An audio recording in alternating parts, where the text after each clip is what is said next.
Good morning, all you lovely people in the multiverse. Excuse me. Um, Boy, there's been a lot going on in my small world. So you may have a bigger world in that you may connect to others' worlds through the internet. So you might, I couldn't miss it because my next door neighbor was listening to, I think, the Democratic convention.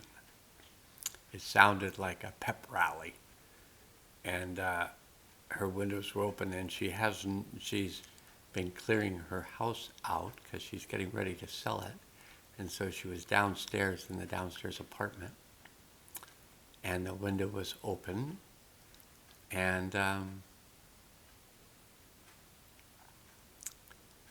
she had cranked up the volume like you might do if you were at a pep rally. You know, it's a kind of comes out of certain people's experience of high school, and maybe it was only in the 60s, but I imagine there's kind of a pep rally or something to pump the players and the fans up related to sporting events. And in many ways, politics is a sporting event. You have the team that wins and the team that loses. You have the individual players that make it to the finals. And you have a lot of money involved. Just send $5 more. But some people are donating $300 million. People who have a ridiculous amount of money and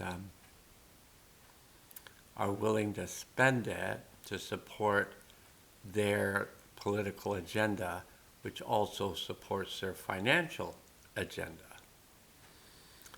So there's been some thought forms that have been out there that like one of the parties is for the people and the other party's for the wealthy people. But the parties that for the people seems to be financially blessed by the wealthy people. So whether or not that party is focused on the people, the little people like you and me, unless you're a big person, but most of us who spend time on the internet like this are the little people wondering what the big people are doing. And anyway, there was a lot of noise and cheering going on, people giving rousing speeches. It reminded me somewhat of a particular person during a period of world power, giving these rising speeches, whatever.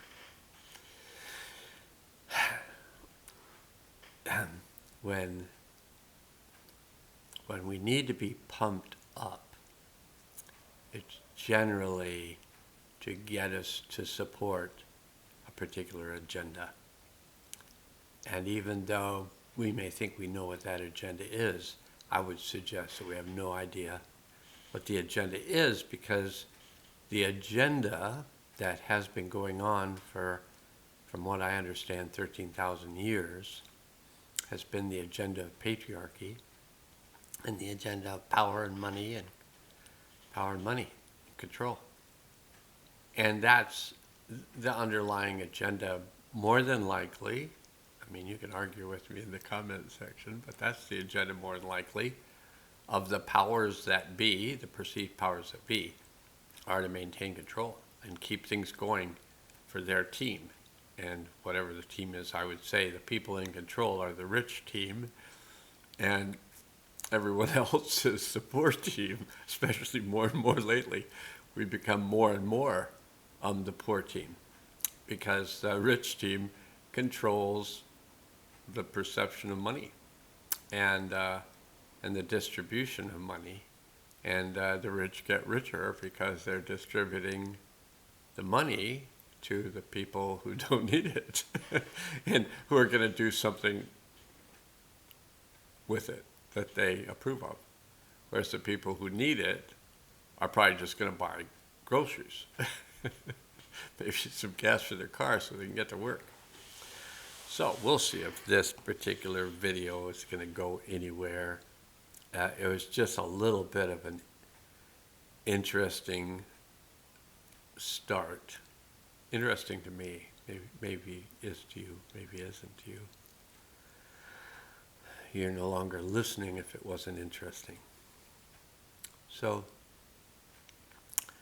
I am feeling that it's going to bother me that I'm looking at my collar the way it was, and if I move it, it's maybe going to bother me less, maybe it's going to bother you more, but whatever.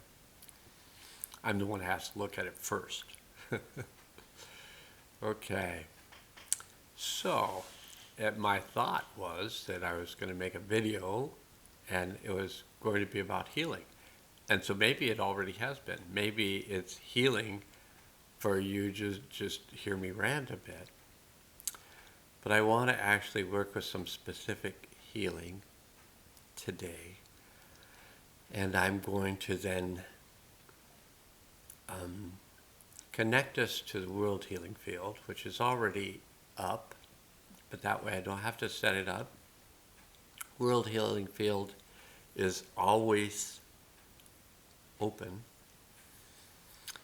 And if you need to experience some healing, you can just connect to the World Healing Field. You can just ask that you have your own, you have a field set up for you within the World Healing Field. You ask that a field be set up for you and that you just be surrounded by a field of protection while you do your work. And so you're going to be surrounded in a field of protection while you do your work here with me through words I'm going to say and sounds I'm going to make and different things. This will be a healing field if it produces change, because all healing is change. Okay, so just if you'll state out loud that you connect with your deep self.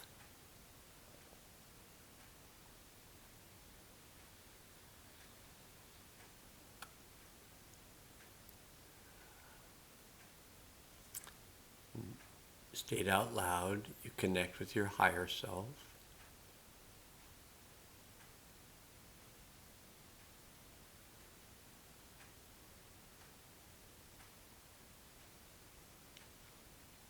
And notice the difference between saying you connect to your deep self and then you say these words, I ground myself to the healing center of the earth.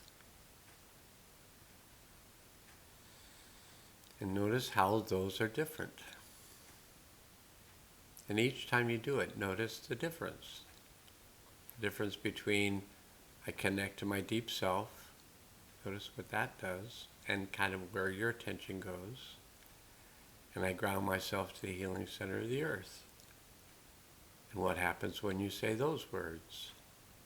Something happens, and it's good to pay attention so you can experience what happens when you say certain words. The more you experience what happens when you say certain words, the more or less you'll say those words. If you like what happens, you might say those more. But if you don't know what happens when you say certain words, then because you didn't notice what happened when you said them, you don't notice what happens later on from having said them. So just becoming more aware, more awake, more present, allows us to experience things on an energetic level. Some of the things we may say we like, and some of the things we may say we don't like, And yet, I would say that it's more useful to experience everything to the degree that we can, whether we like it or not, because the more we experience, the more aware we are. Okay, so notice the difference between these two things that you might say. You said already, I connect to my higher self, so say it again. I connect to my higher self. Notice what happens.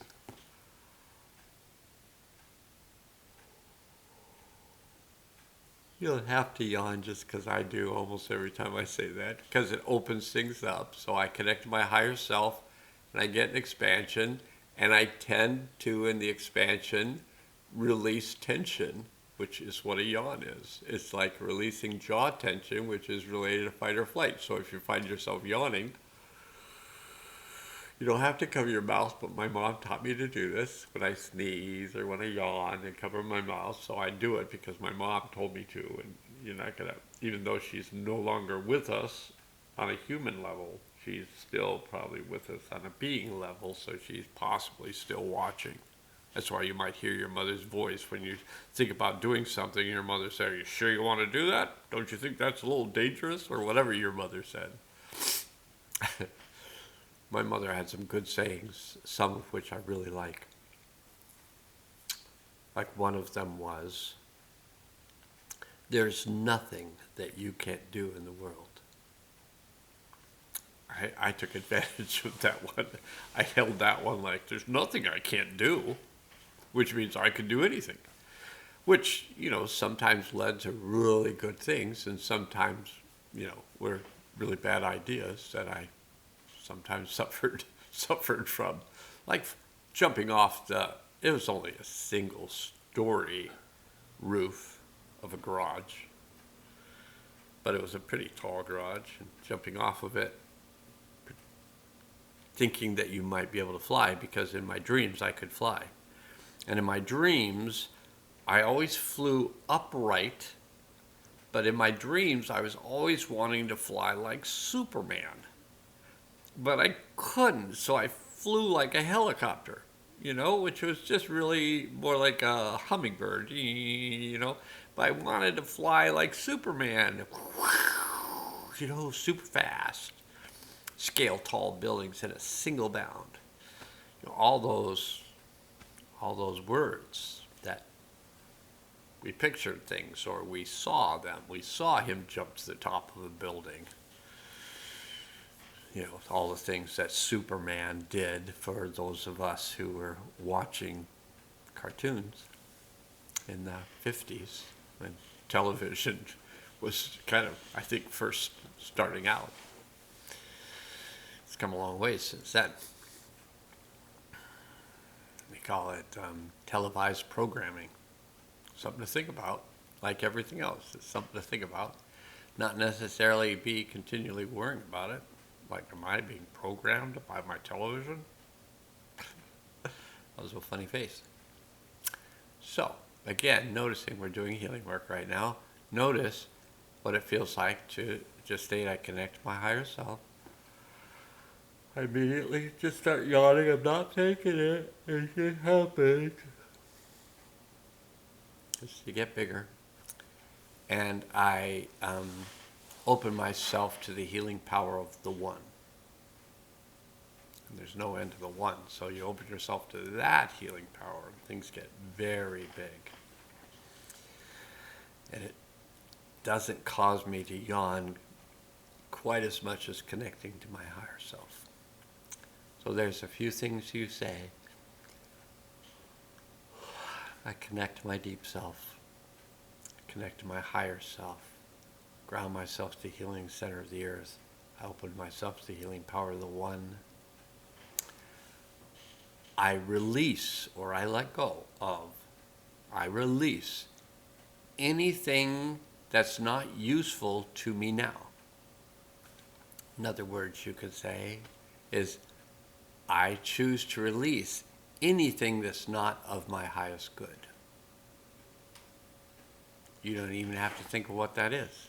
You make the statement, and if it has some power, then that is done. So you might feel something just releasing. You don't even have to go, oh, I wonder what that was. Let me think about this for a long time, whether or not I should have let that go. I release anything, I release and integrate anything that's not useful to me now, or that's not of the highest good. It's one you can't lose. If it's not in your highest good, you let go of it.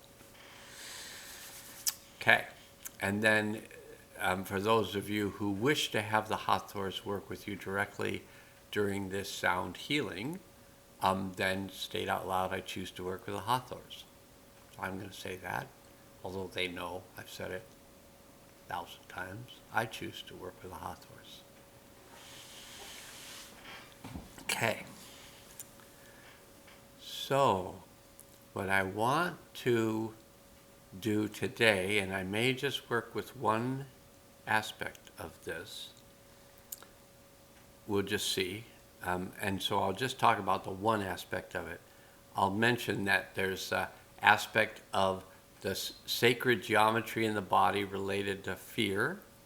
There's a sacred geometry in the body related to grief. There's a sacred geometry in the body related to anger. Today we're going to work, I was going to say fear, but as I was saying today, and I'm planning to work with fear, I was saying today we're going to work with, and I heard grief. And I went, good grief. I've been working with grief for 3 months. Can't we work with fear? Can't we have it just different?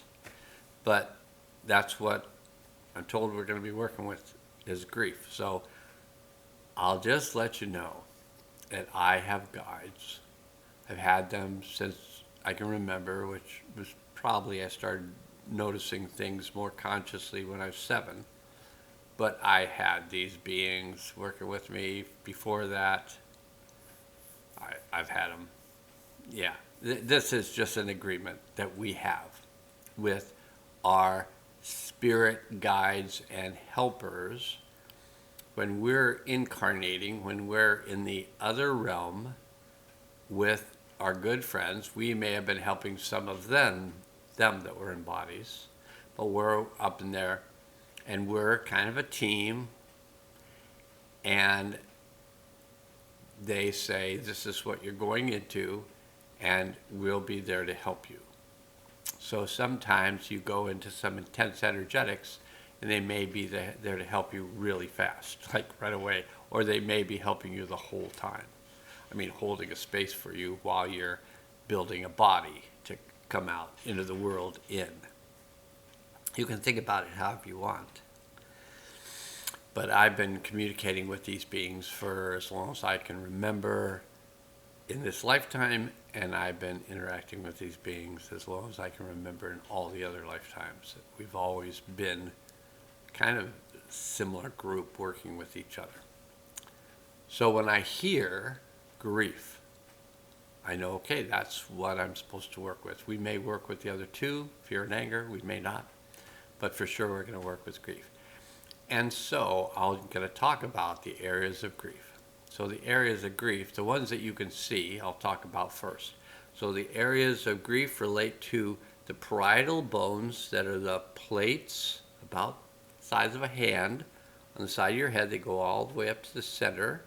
And those plates on the side of your head are your parietal bones, and those are the cranial bones that most relate to grief. Now, the frontal bone relates to emotions in general. And that's where in the brain the emotional center is, right behind that frontal bone. Sphenoid bones and the occiput are more related to fight or flight, and there's actually points that are more related to the anger. But we're going to talk about grief, which is the parietal bones. It's the bone above the ears. Goes about like that. And then grief affects the ears, the eyes, the mouth, the throat. Grief affects the lungs, the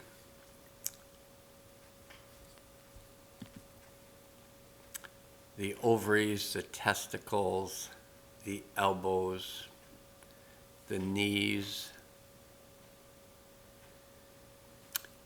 an area of the thoracic or dorsal spine right between the scapulas, an area of the lumbar spine around the third lumbar, if that means anything to you. But those are the areas related to grief.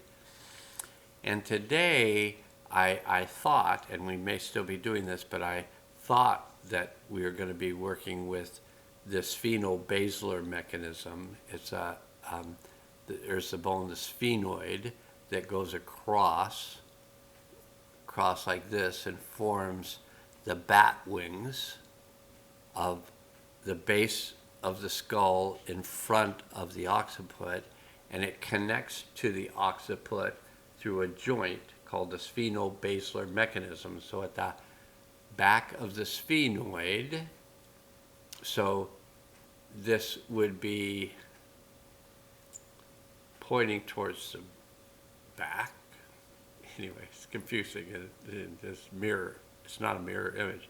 But so part of the spheno-basilar mechanism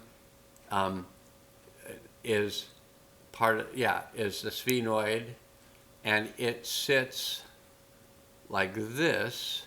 So the sphenoid is around the area of the temple. So the back portion of it sits back here, and the occipital portion connects to that. And the occipital portion is like a cup. And it connects to the sphenoid, which is in the front, at the spheno-basilar mechanism. And that sphenoid joint can move around. So it can move side to side, it can move up and down, it can move in crosswise, it can go different directions. It can twist, it can jam, it can do lots of things.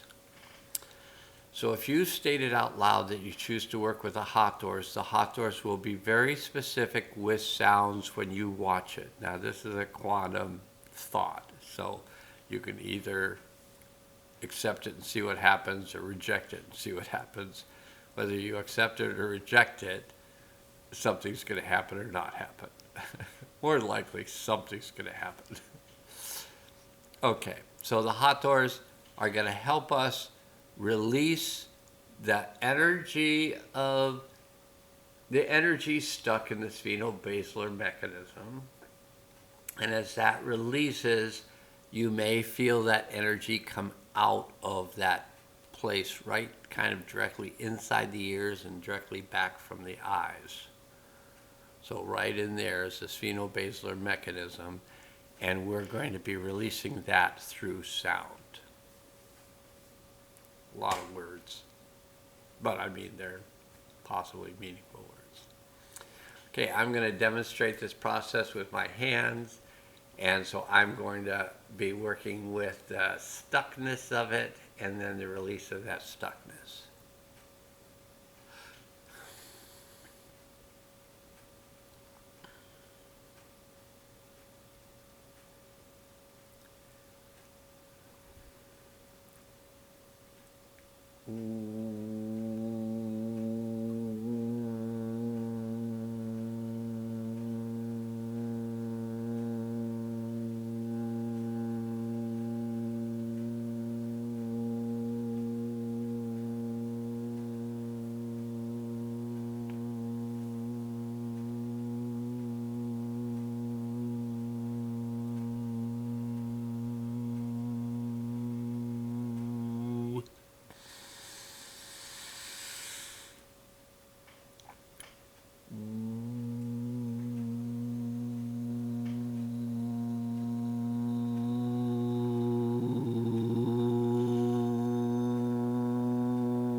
Now, if you didn't feel something release, listen to it time or two again. You can just go back a little tiny bit, just where the sound's being made. Listen to the sound again. Notice anything that feels like it changes. Listen to it again. Notice anything that feels like it changes. But at a certain point, when it releases, notice the various places you feel it release. You might feel it release in your ears, your eyes, your mouth, your throat, your lungs, your ovaries, your testes, your elbows, your knees. Could have released in other places as well, but those are the main places. And I'm being told to make the sound again. So I'm going to go ahead and do this again.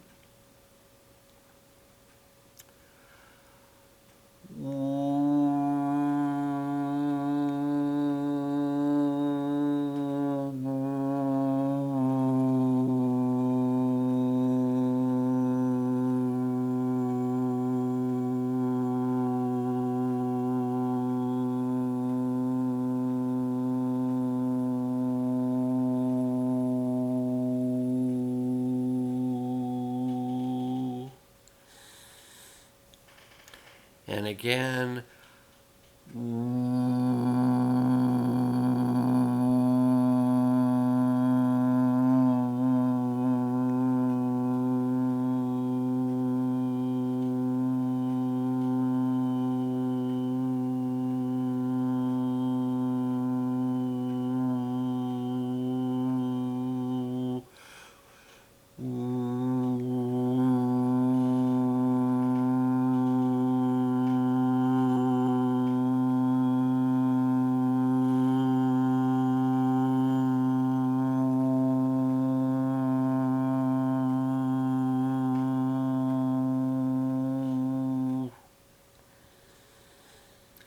And again.